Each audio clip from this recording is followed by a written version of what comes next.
जय गुरु जी। आपका अनंतम अनंतम शुक्राना गुरु जी। जय गुरु जी। संगत जी, अगर आप भी इस चैनल पर नए हैं तो चैनल को सब्सक्राइब जरूर करें, ताकि हम जब भी किसी संगत का सत्संग इस चैनल पर अपलोड करें तो आपको पता चल सके और आप उस सत्संग को सुन सकें।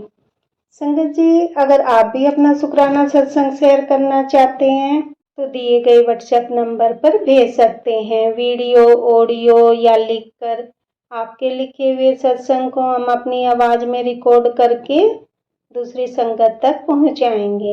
संगत जी, आज मैं जिन आंटी जी का सत्संग आपके साथ शेयर करूंगी, उन्होंने अपनी आवाज में रिकॉर्ड करके हमें सत्संग भेजा है। मैं सत्संग को शेयर करने से पहले गुरु जी का मंत्र जाप करना चाहूंगी।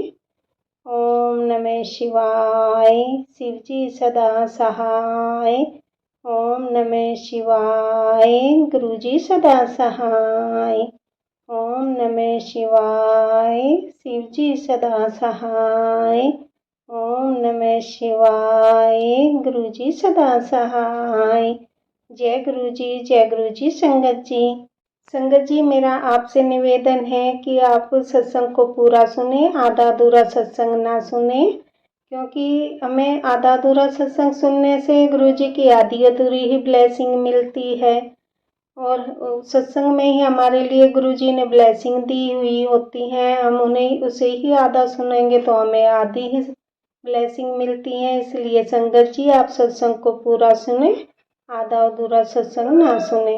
कि संगत जी, गुरु जी यही कहते थे कि सत्संग सुनाने वाले का भला और सत्संग सुनने वाले का भी भला।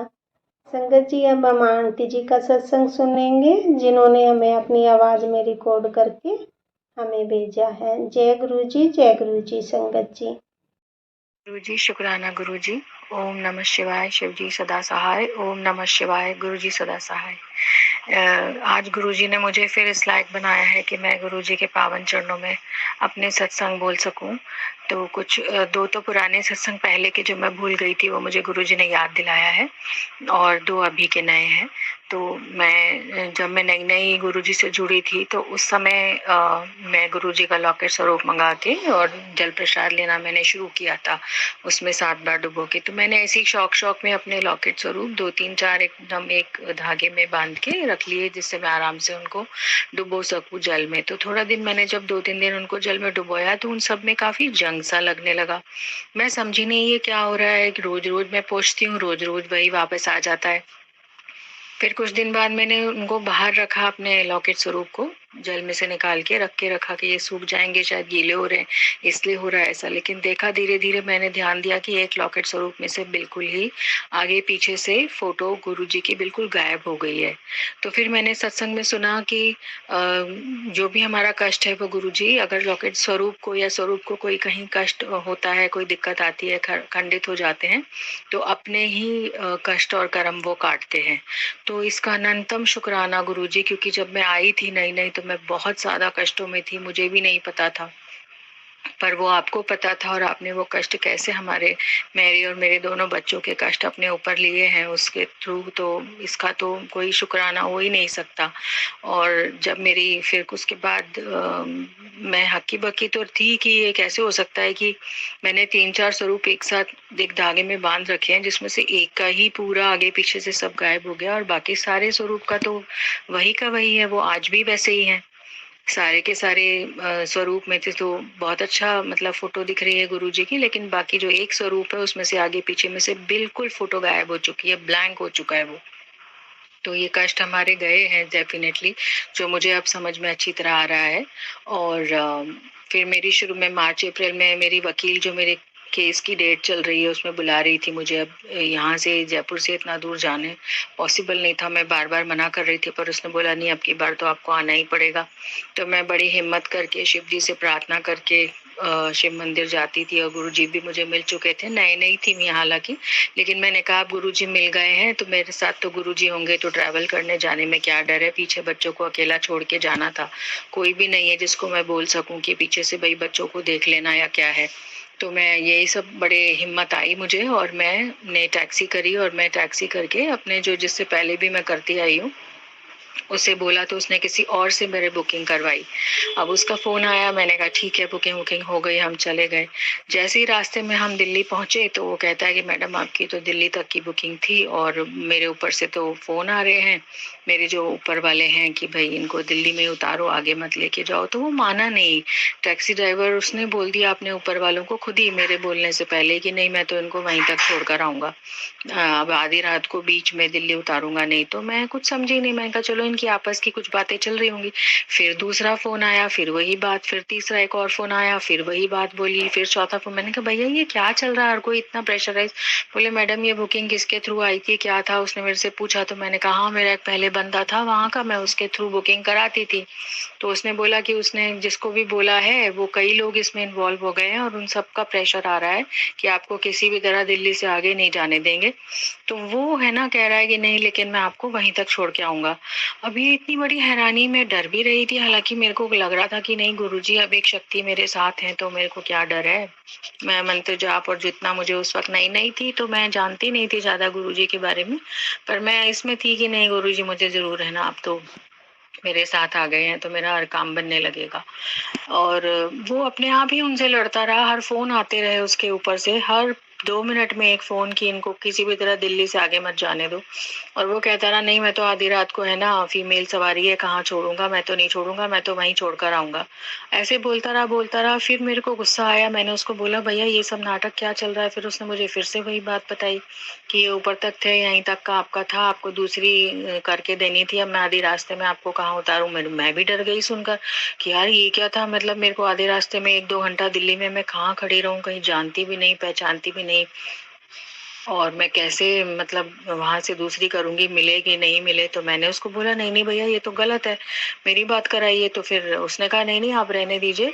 तो उसने खुद ही सब कुछ अपने ऊपर ले लिया और मुझे मेरे गंतव्य स्थान तक छोड़कर आया। और मैं इतनी हैरान कि ना तो मैं इसे जानती हूँ ना कोई बात है, ये अपने ऊपर ही सारी चीजें लिए जा रहा है, सारा प्रेशर लिए जा रहा है और है ना उनको जवाब भी दिया जा रहा है, इसकी नौकरी भी जा सकती है। तो मैंने उसको समझाया भैया ऐसा कुछ नहीं होगा, ये कोई गुंडागर्दी नहीं है इन लोगों की, मतलब मुझे भी कहाँ से हिम्मत आई। तो मैंने कहा भैया मेरे को मेरी बात कराइए, मैं डांटती हूँ।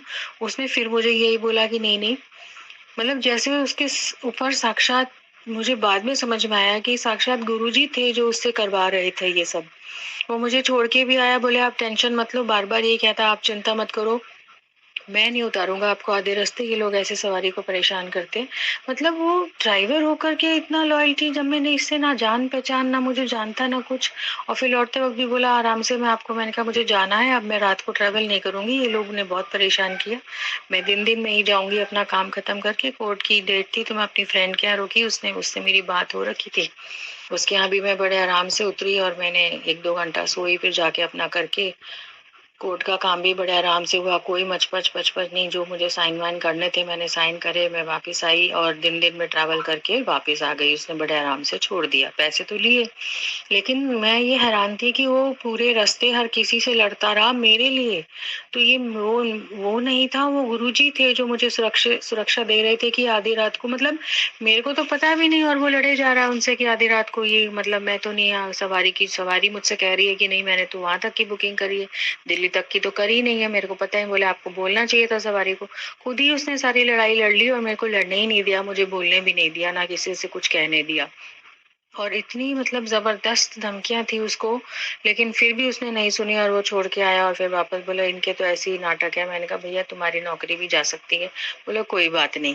लौटते वक्त भी मैंने उसका शुक्रिया करा और फिर मैं घर सेफली आ गई। मैं जैसा गुरुजी से बोला था कि मेरे को है ना जाना है और इस तरह बच्चों को छोड़ के बच्चे भी सेफ रहे, मैं भी सेफ रहूं, और बड़ी हिम्मत करके, हालांकि मेरी बेटी मुझे कह भी रही थी मम्मी दिन में ट्रैवल करो। फिर मैंने उससे ड्राइवर को भी बोला, मैंने कहा भैया घर में मुझे सब कह रहे थे लेकिन मैं रात को ट्रैवल इसलिए करी कि भाई ट्रैफिक और रेड लाइट और इन सब से बच जाते हैं, रात को फटाफट पहुंच जाते हैं, पर मुझे क्या पता था कि ये लोग इस तरह तंग करेंगे।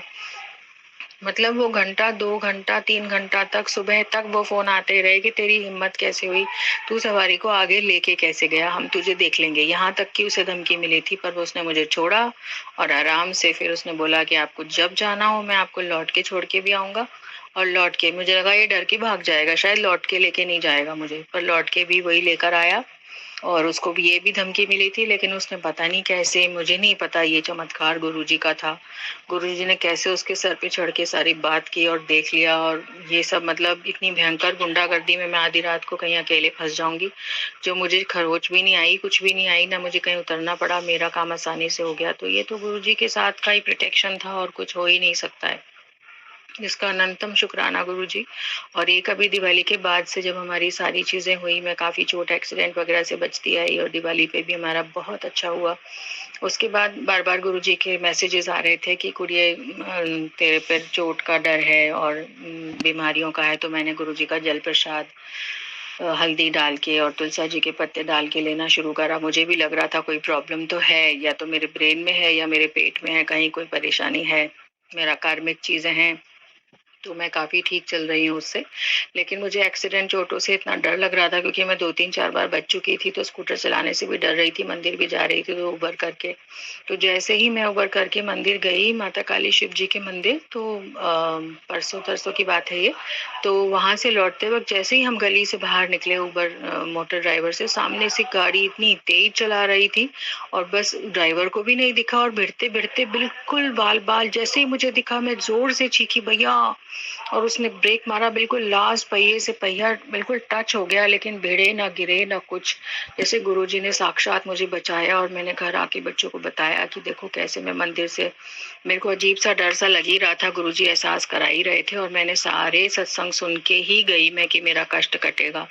और वो कैसे कटा, वो होना तो था फिर से कोई बड़ा एक्सीडेंट, लेकिन गुरुजी ने बिल्कुल हल्के से बस जय जय हुई थोड़ी सी उससे कि भाई तुम्हारी गलती और तुम्हारी गलती। मैंने कहा कोई बात नहीं, आप दोनों की गलती थी, आप भी तेज चला रही थी और ये भी ध्यान नहीं दे रहा था, टर्न पे हालांकि ध्यान देना चाहिए। बस इतना सा होके हम लोग घर वापस आ गए। मैंने उसको बोला भैया धीरे चलेगा, तेज चलने में कुछ नहीं रखा है। तो इस तरह से मैं बिल्कुल सुरक्षित आई। तो फिर से मतलब गुरुजी ने मेरे को तीसरी बार किसी एक्सीडेंट चोट से बचाया, जो कि मैं डर रही थी कि नहीं कौन सा एक्सीडेंट चोट, मैं तो जाती हूँ आराम से। लेकिन 1-1.5 महीने से जब से मेरे साथ हो रहा है और गुरुजी बार बार मुझे बचा रहे हैं, तो मुझे समझ में आ रहा है कि सत्संग सुनने से कितने सारे मेरे कष्ट और कर्म ऑलरेडी काट देते हैं वो, और मेरे को बस जरा सा झटका सा लगता है कुछ। फिर उसके बाद बच्चों के ऊपर चोट और एक्सीडेंट का आ रहा था कि मैंने सत्संग में सुना कि किन्हीं के बच्चों को दोनों पैरों में चोट लगी, और स्कूल से उनके फोन आया, फिर वो लेने गई, कैसी परेशानियां हुई। तो मैं बहुत डर गई। मैंने कहा ले अब बच्चों को लगने वाली है, डर तो लगता ही है सुन के। तो मैंने दोनों बच्चों को कहा कि बेटा देखो मेरे साथ तो हो ही गया कितनी बार, और अब तुम ध्यान रखना, गुरुजी का मंत्र जाप करते रहना, कहीं जाओ तो गुरुजी को साथ लेके जाना कि गुरुजी हमारे साथ चलिए ताकि आपको सुरक्षा रहे। फिर बच्चे कहीं घूमने गए तो फिर मैंने उनको गुरुजी के स्वरूप देकर भेजा कि बेटा साथ रखना। दोनों वहां से तो ठीक ठाक आ गए। लेकिन जब अगले दिन मेरी बड़ी बेटी कहीं गई और उसकी फ्रेंड का कुछ काम था, उसको पढ़ाई लिखाई का, तो वो गए दोनों, वहां से लौटी तो कह रही मम्मी देखो मेरे पैर में ये हल्का सा जल गया, साइलेंसर पे लग गया पैर। मैंने कहा अरे ये क्या होगा, थोड़ा छोटा सा फफोला सा पड़ा हुआ था। तो मैंने कहा देख बेटा मैं कह ही रही थी कि गुरुजी ने कहा है पैरों पे, और दोनों पैरों पे संकट था, और उनको सत्संग में इतना भयानक लिखा हुआ था टैगलाइन की दोनों पैरों में हो जाएगा और बिस्तर से उठने लायक भी नहीं रहेगी कई दिन तक तेरी बच्ची। तो मैं तो बहुत बुरी तरह से, जिसे कहते हैं ना, डर के मारे लगातार मंत्र जाप, लगातार सत्संग सुन रही हूँ, नहीं गुरुजी सुरक्षा करिए, बचाइए हमें, हमारा कोई भी नहीं है, मैं ऐसे किसको बुलाऊंगी, और इतना बड़ा संकट बच्चों पे कैसे। मेरा तो चलो 3-4 बार चोटों से बचती रही, बच्चों को भी बचा लीजिए जैसे मुझे बचाया है। मतलब मेरे मन में जितना भी बातें आ रही थी, मैं गुरुजी से अपना डायलॉग कर रही थी, मंत्र जाप सत्संग, मंत्र जाप सत्संग सुनना, मंत्र जाप सत्संग सुनना। और कैसे वो बस हल्का सा उसका जला, और वो भी जलन अब उसकी ठीक है, उसकी फ्रेंड ने अच्छे से कोलगेट पेस्ट और बर्फ वगैरह लगा दी थी, तो वो आराम से घर आई थी खुद चल के। और सत्संग जो मैंने सुना था, कई दिन तक बिस्तर पे चल भी नहीं पाएगी, उठना बैठना भी मुश्किल, इतना भयानक संकट है। तो कैसे फिर से ये संकट भी छोटे पे गुरुजी ने टाल दिया। तो अब मैं और मेरे दोनों बच्चे तो इतना जबरदस्त विश्वास करते हैं ना कि बेटा देखो गुरुजी जो कहते हैं वो होता ही है, उसको कोई काट नहीं सकता, वो पत्थर की लकीर होता है, हमारा कष्ट और हमारे कर्म काट रहे हैं गुरुजी। तो मतलब कैसे बचाते जा रहे हैं। और सत्संग सुनते सुनते सुनते सुनते कई बार मुझे ये भी लगा कि मैं कब तक सत्संग ही सुनती रहूंगी, कुछ और काम कर ही नहीं पाती हूँ। जैसे एक के बाद एक सत्संग खुद ब खुद खुल जाते हैं, और खुद ब खुद मुझे कोई चीज, कोई शक्ति जैसे मुझे सुनने पे मजबूर करती है कि मतलब मैं ना चाहते हुए भी सुन रही हूँ। मेरे से मैं सुन नहीं रही हूँ, मुझे गुरुजी जबरदस्ती सुनवा रहे हैं कि तू सुन, तू सुन, तू सुन ताकि तेरे कर्म कट जाएं। तो ये इतना बड़ा परम पिता का एक सुरक्षा, जैसे एक पिता गलत बातों से बच्चों को बचाता है, उनको बोलता है कि नहीं ये मत करो, ये करो, ये मत करो, ये करो। तो मेरा क्या हो गया, मैं कहीं जाना ही नहीं चाह रही हूँ। मेरे को लग रहा है नहीं मैं सत्संग सुन लूं पहले। तो पहले तो गुरुजी ने जबरदस्ती सुनवाए, लेकिन अब इतनी बार हो गया, इतने हाथ से चोट लगने से बची 2-3 बार, अब ये तीसरी बार तो मेरा हो गया। बच्चे बचे, आग लगने से बची, मेरा सारा नुकसान, घर में कोई हादसा नहीं हुआ किचन में, वो भी मैंने गैस की लीकेज पकड़ ली।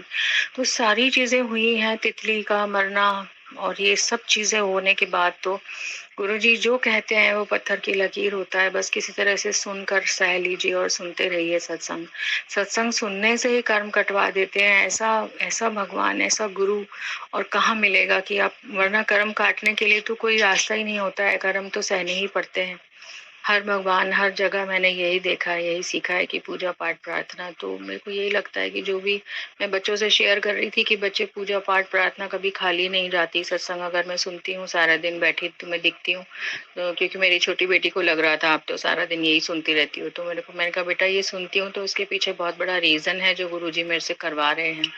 कष्ट कर्म हमारे कट जाते हैं इससे। और कैसे छोटी सी, अब वो आराम से कॉलेज जा रही है, घूम फिर रही है, कोई पैर में जरा सा जला है उसके।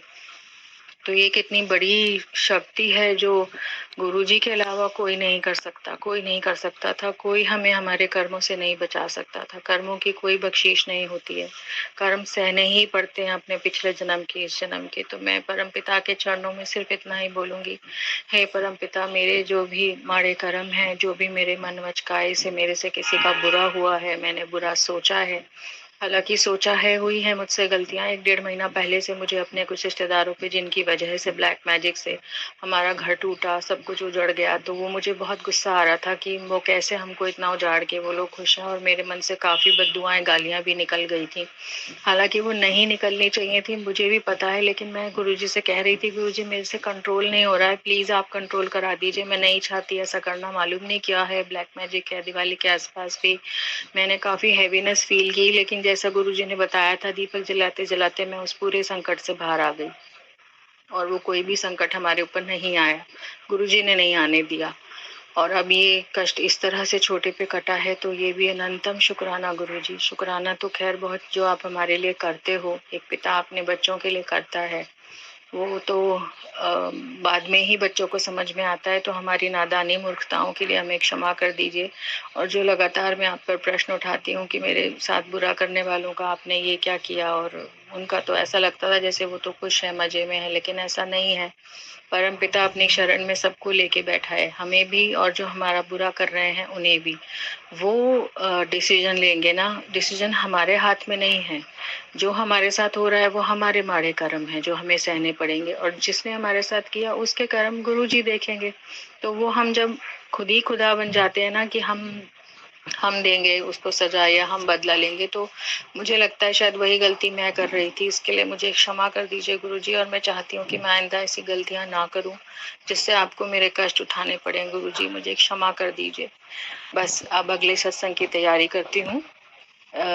ओम नमः शिवाय, शिव जी सदा सहाय। ओम नमः शिवाय, गुरु जी सदा सहाय। जय गुरु जी। शुक्राना गुरु जी, अनंतम कोटि शुक्राना आपके पावन चरणों में गुरु जी। इसी तरह अपने चरणों में बस मुझे लगाए रखना कि मैं लगी रहूं किसी तरह मरते दम तक। आपके कदमों की, आपके चरणों की भक्ति नहीं छूटे बस मेरे से, इतना तो रह जाए रहम। मालिक मौला मुझ पर रहम कर। जी अभी हमने आंटी जी का सत्संग सुना, और मैं आज के सत्संग को आगे बढ़ाते हुए गुरु जी का मंत्र जाप करना चाहूँगी। ओम नमः शिवाय, शिव जी सदा सहाय। ओम नमः शिवाय, गुरु जी सदा सहाय। ओम नमः शिवाय, शिव जी सदा सहाय। ओम नमः शिवाय, गुरु जी सदा सहाय। जय गुरु जी, जय गुरु जी संगत जी।